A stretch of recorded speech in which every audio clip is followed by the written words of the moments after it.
Damsel অর্থ অবিবাহিত বা কুমারী নারী। আমরা আজ পাহাড়ে বন্দি এক ড্রাগন আর সেই পাহাড়ে আটকে পড়া এক মেয়ের গল্প শুনব। চলুন আজকে নতুন আর একটু ভিন্ন ধর্মী গল্প উপভোগ করে আসি। আর অনুরোধ রেখে যাচ্ছি, প্লিজ সাবস্ক্রাইব করে পাশে থাকবেন। অনেক বছর আগের কথা, এক দেশের এক রাজা তার সৈন্যদের নিয়ে এক বিশাল পাহাড়ে যায়, আর সেই পাহাড়ের ভিতরে থাকতো এক ড্রাগন, বিরল প্রজাতির বিশাল এক ড্রাগন। রাজা সেই ড্রাগনকে মারার চেষ্টা করে। ড্রাগন একে একে সব সৈন্যদের মেরে ফেলে, আগুনে ঝলসে দেয়।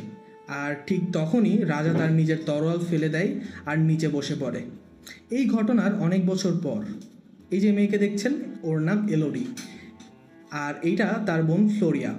তারা দুজনেই রাজকুমারী, কিন্তু তাদের নিজের রাজ্যের অবস্থা খুব একটা ভালো না। দুর্ভিক্ষ চলছে, খাবার নেই মানুষের ঘরে। এমন এক সময় এলোডির বাবা জানায় তাদের কাছে একটা প্রস্তাব এসেছে, বিয়ের প্রস্তাব। এলোডি আর প্রিন্স হেনরির বিয়ের প্রস্তাব।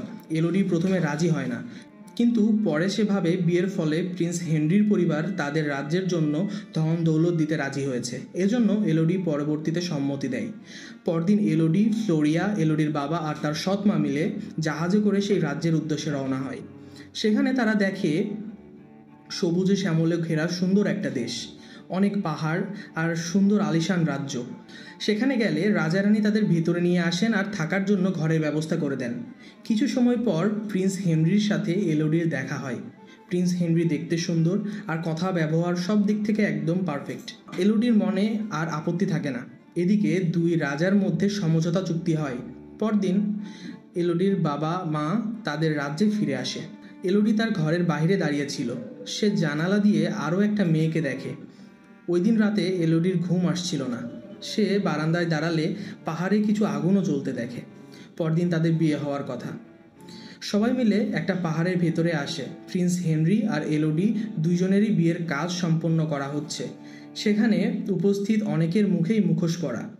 সব কিছু অদ্ভুত, কিন্তু তারপরেও এলোডির কিছু মনে হয় না। রানী প্রিন্স হেনরি আর এলোডির হাত কেটে দেন আর দুজনের হাত একসাথে করে দেন। এতে দুজনের রক্তের সম্পর্ক গড়ে ওঠে, এমনটাই তারা ধারণা করে। ঠিক তখনই প্রিন্স হেনরি এলোডিকে কোলে উঠিয়ে নেয়। এলোডি তো অনেক হ্যাপি, কিন্তু মুহূর্তের মধ্যে হেনরি এলোডিকে পাহাড়ের এক গর্তের মধ্যে ফেলে দেয়, অনেক নিচে। এলোডি ভেবে উঠতে পারে না তার সাথে কি হচ্ছে, কেন হচ্ছে। ঠিক তখনই সে দেখে তার পাশেই অনেক কঙ্কাল, সোনা, মানুষের ড্রেস, বিয়ের ড্রেস পরে আছে। সে বুঝতে পারে এখানে সে প্রথম না, অনেকজন এখানে এসেছে, অনেককে এখানে ফেলা হয়েছে। এলোডি একটু উঠে সামনের দিকে যেতেই দেখে অনেক জ্বলন্ত পাখি উড়ে উড়ে যাচ্ছে, আর একটা বিশাল ছায়া সে দেখতে পায়। এলোডি একটা গর্জনও শুনতে পায়। এটা একটা বিশাল ড্রাগনের হুঙ্কার ছিল। সে পালাতে থাকে আর একটা জায়গায় গিয়ে লুকিয়ে পড়ে। ড্রাগনটি বলে, কি নাম তোমার? এলোডির নাম বলে, আর তখনই ড্রাগন বলে, আমার তোমার শরীরের থাকা রাজপরিবারের রক্ত লাগবে। আর এই বলে সে আগুন ছাড়তে থাকে এলোডির দিকে। এলোডি পালাতে থাকে গুহার ভিতরে, এক রাস্তা থেকে অন্য রাস্তায়। এভাবে সে একটা জায়গায় এসে পড়ে, কিন্তু ড্রাগনের আগুনে তার পায়ে অনেক অংশ ঝলসে গিয়েছে। এরপর এলোডি একটু আগুন লকেটে নিয়ে নেয় যাতে ল্যাম্প বানাতে পারে, এবং এরপর সে অন্য জায়গায় চলে আসে। সেই জায়গায় অনেক নীল আলো সে দেখতে পায়। আসলে এগুলো ছিল এক ধরনের পোকা। এলোডি সেই পোকাগুলোকে জমা করে আর একটা ল্যাম্পের মতো বানিয়ে ফেলে। সে উপর থেকে কিছু জলের ফোঁটা পড়তে দেখে। সেটা খাওয়ার চেষ্টা করাতে সে আবারও দেখে ড্রাগন এসে পড়েছে এবং আগুন ছাড়ছে তার ওপরে। এলোডি এবার আবারও পালিয়ে যায়, একটা গর্তের মধ্যে ঢুকে পড়ে। ড্রাগন বলে, সবার মতো তুমিও এখানে পৌঁছে গেছো, কিন্তু মনে রেখো এখান থেকে বাঁচতে পারবে না। তখন এলোডি দেখে সেখানে অনেকের নাম লেখা আছে, আর লেখা আছে এটা নিরাপদ জায়গা, স্টে হেয়ার। তার পাশেই একটা মেয়ের লাশ আছে, আর এটা সেই মেয়ে যাকে সে গতদিন দেখেছিল জানালা দিয়ে। ওই গর্তে একটা ম্যাপও দেওয়া আছে, গুহা থেকে বের হওয়ার একটা রাস্তা দেখানো আছে সেখানে। এলোডি অনেক ক্লান্ত, সে ঘুমিয়ে পড়ে। এরপর সে যখন উঠে তখন দেখে তার শরীরে সেই আলোকিত পোকাগুলো লেগে আছে, কিন্তু পোকাগুলো আঘাতের জায়গা ঠিক করে ফেলেছে। এরপর এলোডি তার হাতের কাটা জায়গায় একটা পোকা রাখে, আর সে দেখে সত্যি সত্যি সেটা কাটা স্থান ঠিক করে ফেলছে। এরপর এলোডি সেই জায়গায় যায় যেখান থেকে বের হওয়ার রাস্তা দেওয়া আছে।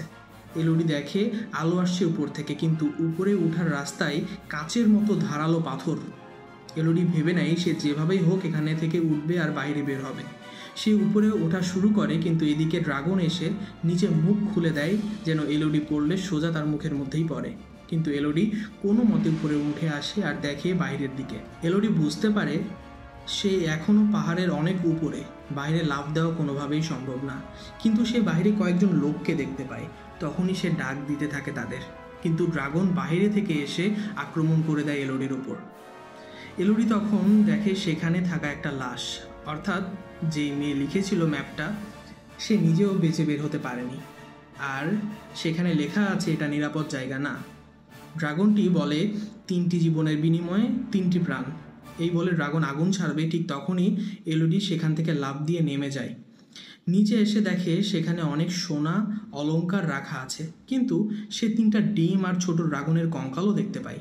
এবার আমরা সেই অনেক বছর আগের গল্পে ফিরে যাব। সে রাজা পাহাড়ে এসেছিল ড্রাগনকে শেষ করতে, মেরে ফেলতে। কিন্তু তারা যখন সেখানে যায় তারা দেখে ড্রাগনের 3টা ডিম সেখানে আছে আর বাচ্চা বের হচ্ছে। তারা সেই বাচ্চাগুলোকে প্রথমে মেরে ফেলে, কিন্তু যখন মা ড্রাগন এসে দেখে তার বাচ্চাকে মেরে ফেলা হয়েছে তখন এক মুহূর্তে সব সৈন্যদের সে জ্বালিয়ে ফেলে আগুনে।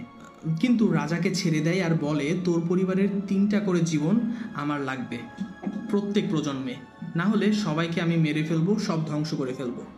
সেই রাজার পরিবার একটা উপায় বের করে। তারা বিয়ের নামে একজন মেয়েকে নিয়ে আসতো আর তাদের রক্তের সাথে নিজের রক্ত মিলিয়ে দিত, আর ড্রাগন সেই রক্তের ঘ্রাণে ভাবতো মেয়েটি সেই রাজপরিবারেরই। এভাবেই চলতে থাকে কয়েক প্রজন্ম পর্যন্ত। এদিকে এলোডির বাবা ভিতরে আসে কয়েকজনকে নিয়ে এলোডিকে বাঁচানোর জন্য, কিন্তু ড্রাগন সবাইকে মেরে ফেলে আর এলোডির বাবাকে ধরে ফেলে আর বলে, তুই তোর মেয়েকে ডাক দে। তখন এলোডির বাবা চিৎকার করে বলতে থাকে, এলোডি তুমি যেখানেই থাকো বাইরে বের হয়েও না, আমি মারা গেলেও তুমি সামনে আসবে না। তখনই ড্রাগন তাকে আহত করে ফেলে। এদিকে ড্রাগন এলোডিকে খুঁজতে অন্যদিকে যায়। তখন এলোডি তার বাবার কাছে আসে। তার বাবা শেষ মুহূর্তে বলে, এলোডি তুমি ওই রশি দিয়ে উপরে চলে যাও, আর তোমার জন্য তোমার মা আর বোন অপেক্ষা করছে জাহাজে, বাইরে ঘোড়াও রাখা আছে। এটা বলে সে মারা যায়। এরপর এলোডি সেই দড়ি ধরে উপরে উঠতে যাবে, ঠিক তখনই ড্রাগন ফিরে আসে, আগুন ছাড়তে থাকে এলোডির দিকে। কিন্তু এলোডি কোনো মতে রশি দিয়ে উপরে উঠে যায় আর বাইরে বেরিয়ে আসে। বাইরে ঘোড়া দাঁড়িয়ে ছিল, সে ঘোড়ায় উঠে আর পালাতে থাকে, কিন্তু ড্রাগনও সেই পাহাড় থেকে বেরিয়ে পড়ে। সে এলোডির পিছু করতে থাকে। একটা সময় এলোডি ঘোড়া থেকে নেমে পাথরের নিচে লুকিয়ে পড়ে আর ড্রাগন সেই ঘোড়াটাকে জ্বালিয়ে দেয়। এলোডিকে না পেয়ে ড্রাগন পুরো পাহাড়ের আশেপাশে আগুন জ্বালিয়ে দেয়। এইসব রাজ্য থেকে দেখছিল হেনরির বাবা মা। তারা বুঝতে পারে সব দোষ এলোডির, তাদের কাজটা সঠিকভাবে হয়নি। তখন তারা সেই জাহাজে চলে আসে আর সেখানে এলোডির মাকে মেরে ফ্লোরিয়াকে নিয়ে আসে আর সেই পাহাড়ে নিয়ে যায়। এরপর হেনরির হাত কাটে আর ফ্লোরিয়ার হাত কেটে রক্ত মিশিয়ে দেয় ফ্লোরিয়ার হাতে। ফ্লোরিয়াকে ফেলে দেয় সেই ড্রাগনের গর্তের মধ্যে। এদিকে ড্রাগন রক্তের ঘ্রাণ পেয়ে ফ্লোরিয়াকে নিয়ে যায়, কিন্তু এলোডি জাহাজের দিকে যেতে থাকে। ঠিক তখনই তার সৎ মাকে সে দেখতে পায়। সে জানায় ফ্লোরিয়াকে তারা ধরে নিয়ে গেছে। এলোডির বোঝার বাকি রইল না ফ্লোরিয়াকে তারা কোথায় নিয়ে গেছে। তখন এলোডি আবারও সেই পাহাড়ের গর্তে যায়, রশি দিয়ে নামে নিচে।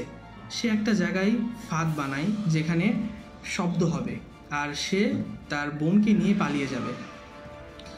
এরপর শব্দ হতে থাকে একটা জায়গাতে। তখন ড্রাগন সেখানে চলে আসে আর সেই সুযোগে এলোডি তার বোনের কাছে যায় আর তাকে নিয়ে উপরে দড়ি দিয়ে উঠতে যায়, কিন্তু সেখানে চলে আসে সেই ড্রাগনটা আবারও। এলোডি আর ফ্লোরিয়া লুকিয়ে পড়ে, কিন্তু এবার এলোডি একা বেরিয়ে আসে ড্রাগনের সামনে তলোয়ার ধরে। তার সামনে সে বলতে থাকে, তোমাকে এতদিন সবাই ধোঁকা দিয়েছে, তুমি যাদের মেরেছো কেউ রাজপরিবারের না। কিন্তু এলোডির কথা বিশ্বাস করে না ড্রাগন, তাকে আঘাত করে সে। এরপর হাতের মধ্যে ধরে ফেলে, কিন্তু এলোডি তলোয়ার দিয়ে ড্রাগনের হাতে আঘাত করে। এরপর এলোডি তলোয়ার দিয়ে ড্রাগনের চোখেও আঘাত করে। ড্রাগন উঠে দাঁড়ায় আর এলোডির দিকে আগুন ছোড়ে, কিন্তু সেটা ওয়ালে লেগে ড্রাগনের নিজের ওপরেই এসে পড়ে। সে অনেকটা আহত হয়ে পড়েছে, মাটিতে পড়ে গেছে।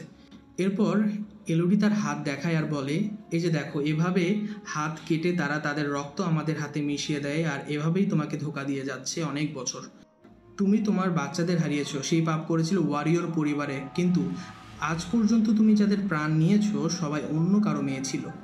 তোমার কষ্টের সমাধান হয়তো আমার কাছে নেই, কিন্তু আমি জানি আসলে কি হয়েছিল তোমার সাথে আর কেন তুমি এমন করছো। এরপর এলোডি সেই পোকাগুলোকে ধরে আনে আর ড্রাগনের আঘাত পাওয়া জায়গাগুলো লাগিয়ে দেয় যেন ড্রাগন সুস্থ হতে পারে। এরপরে দেখি প্রিন্স হেনরি আরও একটা বিয়ে করছে, অর্থাৎ এটা হচ্ছে তার তৃতীয় বলি। কিন্তু সেখানে এলোডি আবার চলে আসে আর সবার সামনে সত্যতা প্রকাশ করে দেয়। যখন তাকে মারতে যায় সৈন্যরা, তখন সেখানে চলে আসে ড্রাগন। সে পুরো শহর আগুনে জ্বালিয়ে দেয় আর পাপি হেনরির পরিবারকে মেরে ফেলে। এখানেই গল্পের সমাপ্তি হয় আর এলোডি ফিরে আসে তার রাজ্যে, সাথে ড্রাগনও তার সঙ্গী হয়। এখানে সাহসী এক মেয়ের গল্প বলা হয়েছে। জানাবেন আপনাদের কেমন লেগেছে। আজ এই পর্যন্তই, দেখা হচ্ছে নতুন কোনো গল্প নিয়ে।